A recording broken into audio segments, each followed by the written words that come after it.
It's the Cavaliers Basketball Club Podcast.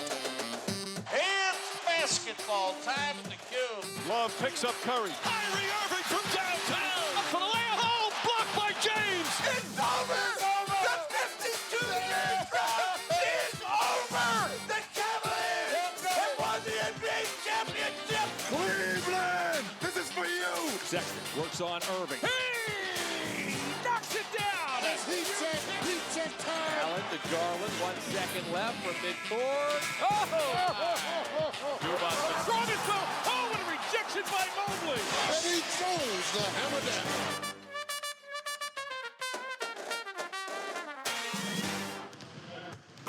The shoot-around.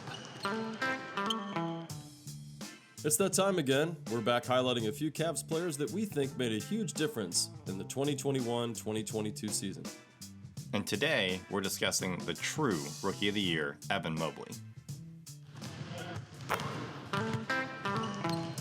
As we mentioned in previous episodes, Mobley has the chance to be Defensive Player of the Year. What is another award you believe he could receive? I think in going through all of the awards and kind of what has been trending amongst the NBA media landscape, I look at Most Improved Player. I know Ja Morant received it this past season. You look at Mobley's numbers, and I mean, his numbers as a rookie, as we mentioned, he should have been Rookie of the Year. But right now, he's averaging 15 points a game. He's averaging about 8.3 rebounds a game. If he improved those numbers each by 5, so he's averaging a double-double in rebounds and closer to 20 points a game, I for sure could see him in the Most Improved Player award category. That would be my initial bet. And if he starts doing that on a more consistent basis and the Cavs keep winning, or, you know, they go into the Eastern Conference or become NBA Finals contenders, then I could maybe see where he gets mentioned more as an MVP candidate. Is there an award that jumps out to you? I think that's an interesting choice. I always feel like Most Improved usually is always designated to a player that really fell off and now is back. So like Kevin Love, for example, would be a Most Improved in my mind, more so than Mobley could be, because Mobley just came in and matched his stats from his lone season at USC.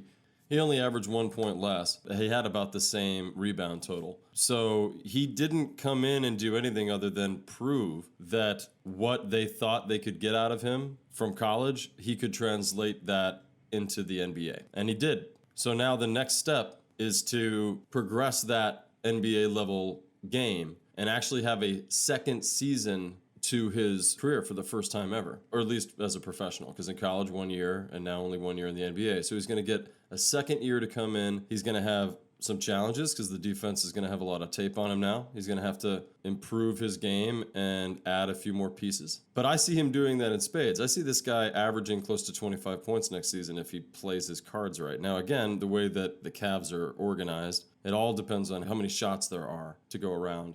But he's such an efficient scorer, being that a lot of his shooting is close to the basket. And even if he goes 15 to 18 feet out, he's still pretty good from there too. Better than Allen. I see the award that's probably the most on the horizon for him being NBA All-Star, because he already got to go and participate in the skills competition. He clearly is an up-and-comer in that regard. I expect one day he'll have a good run at MVP. I don't know when that will happen. I would say probably year 4 or 5, possibly, we could start hearing conversation about it.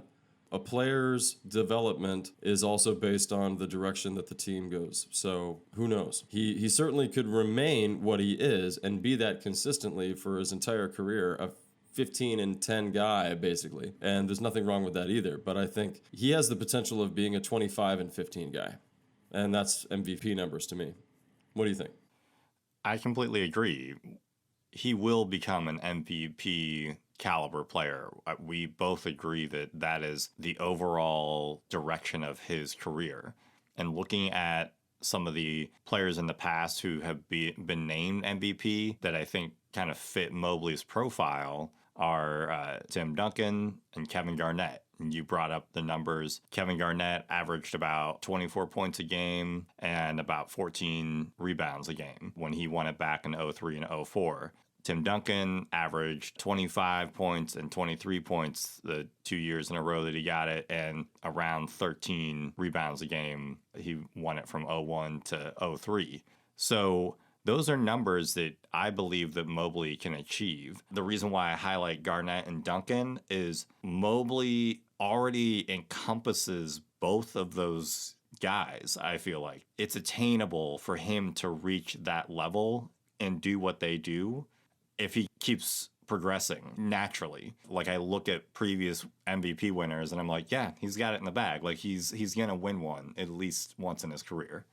I think that he also has the chance of being more of a two-way player where he can play inside, but then sometimes move him to maybe more of the small forward position or even the point guard position if you want to get really clever. With his ball handling ability and his passing skills, we probably haven't seen a big man of that quality play in a Cavs uniform since LeBron. And, it's not easy to point at a guy that has only had 1 year and say, oh, you're going to be like LeBron, or you're going to be like Durant, or you're going to be like Giannis or something. But he does have the potential of being a superstar for sure.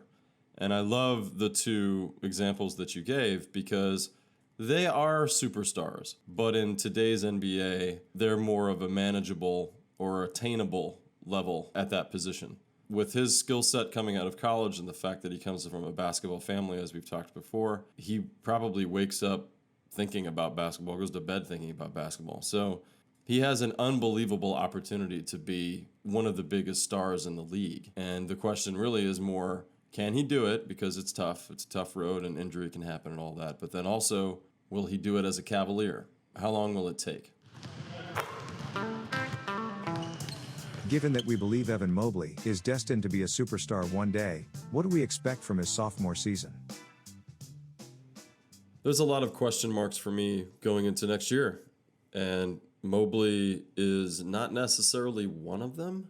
I think that this question is a difficult one for me because it all depends on what roles everyone has to adjust to when they come in next year and figure out how to play together, because they really never got a chance to play together fully as this team. Most of them are coming back. They'll have the luxury of getting that continuity, at least on paper. But now they've got to hope that the injury bug can go away and bite some other team. I always say that it just depends on how many shots there are in a game. There's usually 80 or so. And if they want to highlight Mobley as a major part of their offense, then you could see him gain 8 to 10 points onto his total in 1 year. I don't think that's going to happen because I think Allen and Mobley probably can't have 2 25-point nights each. That's probably not going to happen. And when it does happen, it's going to be a lot of fun. But it's not going to happen consistently enough that that's how they're going to choose to run their offense. So I think it'll be a combination, as all teams are, of kind of spreading around between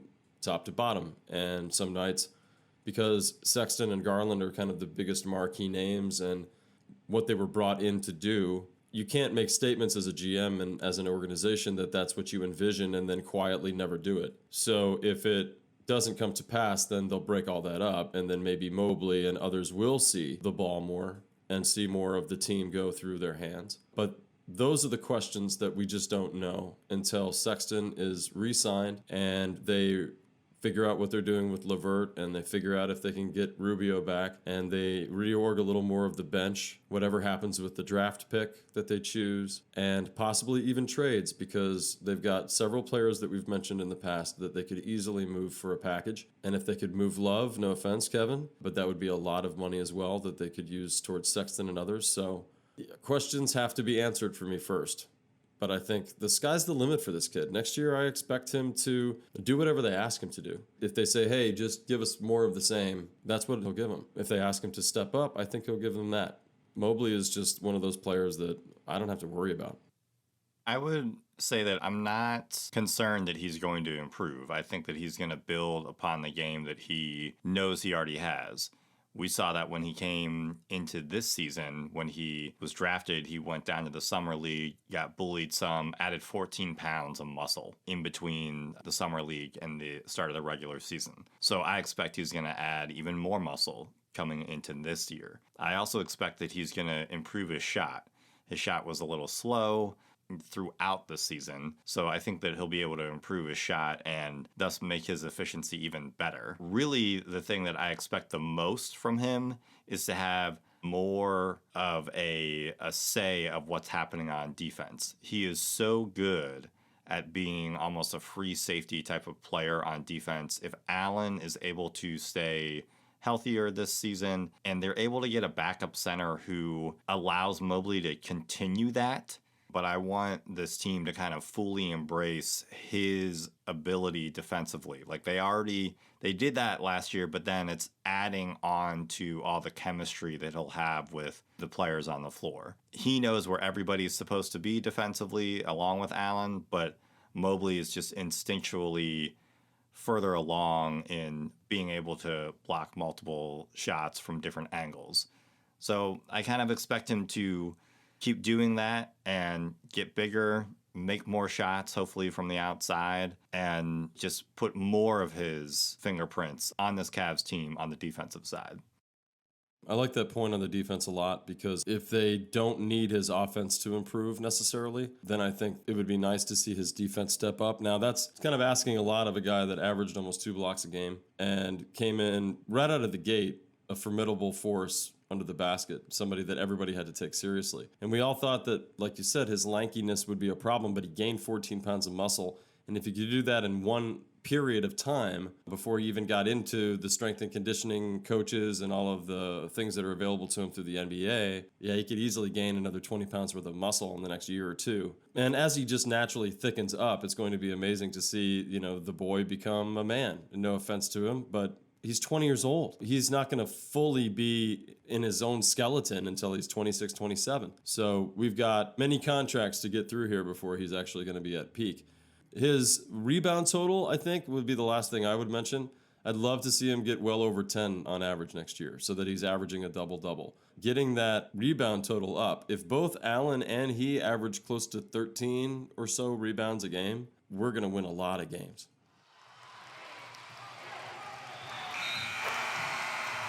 The final seconds. What grade would you give Evan Mobley this season? I'd give him a B+. What I had heard about him before he got drafted, I was expecting him to be kind of like a B- type of player just because nobody expected him to contribute on the offensive side of the ball, but he definitely did that in spades. And his defense was even better than we thought. So I'd give him a B+ only because he's a rookie. There were at times when he had, tunnel vision. There were at times where his ball handling could have improved a little bit. His decision-making could have improved a little bit. So that's what I would give him, but it's the nitpickiest B+ ever. Looking at the transition between college into the NBA, he did it pretty seamlessly. You didn't see any drop-off, really, and where you want him to improve, turnovers got better between college and the NBA. His three-point shot got better. His overall shooting went down by 7 points, 7 percentage points. So that's bad. He took on average 10 shots in college, and with the Cavs, he took on average 12. But he made 6 in both occasions. That was his average there. So he could have come in impressing just a little bit more. He could have come in scoring closer to 20 points a game. He could have averaged closer to that double-double. And he could have shot better from the field. That would have made the difference because he did average 2 more shots. So he could have gotten 17, 19 points a game on average if he had just shot more of his percentage from college. I think you're right to score him on a lower end simply because, he's going to achieve that A and that A+, and it doesn't look like this. He was a solid player, and he proved that he should have been drafted at 3. Now come in next year and prove that you should have been drafted at 1. That's the new goal. The plus is almost because he clearly made the Cavs almost a contender. His talent added to the talent already on the team started making people concerned playing against the Cavs. Do you think Mobley would have had this type of attention if he were drafted by a different team? Yes, I always feel that way, but as a Cavs fan, it's part of my bias. It's tough to get past. We're a small market team. We don't get a lot of televised games. We had none last year as far as anything nationally. It's one of the reasons why you see a lot of players gravitate away from the other small market teams, whether it's the Spurs or the Raptors. There's certain organizations that it doesn't matter what they do. They don't have enough of a history in the NBA as a winner that people want to go there still. Now, the Spurs kind of made up for it finally. But look, they're struggling again to get the talent that they need outside of that system that they have there. My answer would be, yeah, if he was drafted in New York, for either team, if he was out on the West Coast, it's just the way that the system works. He would be talked about a lot more. You'd see him on highlights every night. He'd be there all the time. Yeah, I completely agree. I remember when he first got drafted, there were a lot of folks who had the mindset of, oh, we're super happy that the Cavs made the right decision in drafting Mobley. We're not really sure if it makes any sense, though, because Jared Allen's on the team and they play the same position. Not understanding that power forward and center, they're not interchangeable, but pretty sure Mobley could have learned the power forward position, and he did. The immediate thought I always had to those reactions were, you're just annoyed that he's on the Cavs. That's solely the only reason. There isn't any other reason to make that point, because you're saying that Mobley is this upper echelon talent and you don't think that he can play power forward? Come on. So yeah, definitely would have had a different mindset if he had gone to a New York team or a West Coast team. When do you think the Cavs will become, quote, Evan Mobley's, unquote, team?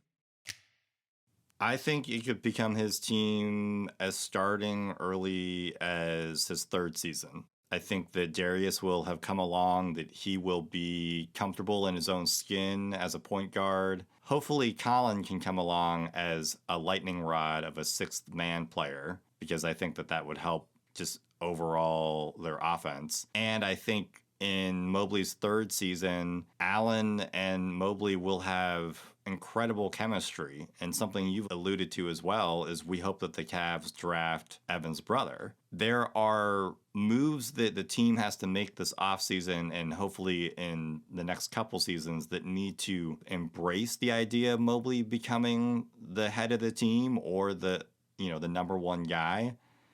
We'll see that direction or the culmination of all that work come out to play in the third season. You? I think if all goes to plan and all the current pieces that we have, the players that are on the team kind of work out, then I would say probably towards the end of his contract, his rookie contract, going into the second contract for the team. That would be when they start to define who is going to be a main leader moving forward.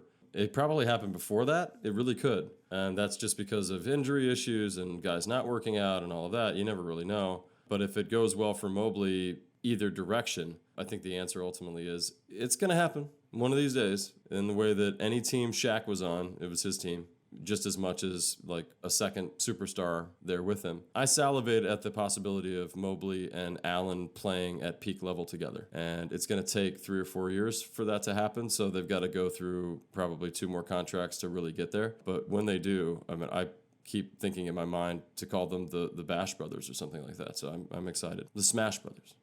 I don't know. Something good. Do you think power forward is Mobley's natural position?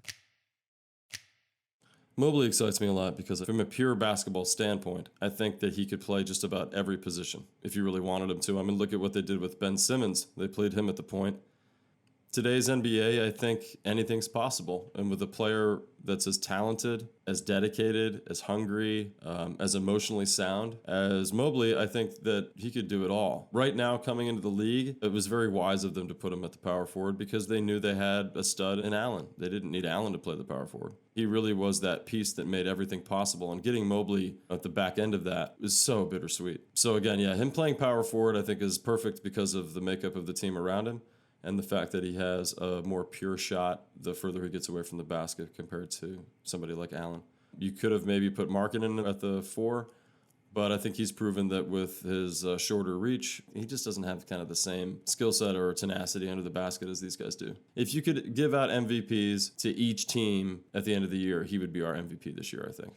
I think that power forward is probably the position that he'll play the most in his career. You and I had talked about when he was drafted, he does remind us a little bit of Durant. And I am a little curious if there are times, if there are certain lineups, depending on who they get in the offseason in the next couple of years or who they might draft, if there are times that Mobley actually, they keep that big three lineup, but it's Mobley at the 3 and they have a different guy playing the power forward. Only because if his outside shot really improves, we know he has the foot speed to stay with small forwards. And he also has the intelligence to guard, as I mentioned earlier, 1 through 5. And having him on the wing could definitely increase the flexibility and how dynamic the Cavs offense is and defense, just because his reach is what we've mentioned, 9 feet. He has so many intangibles and abilities that I just hope that the Cavs front office and coaching staff doesn't shy away from playing around with his overall ability. If they're seeing something this offseason where they're like,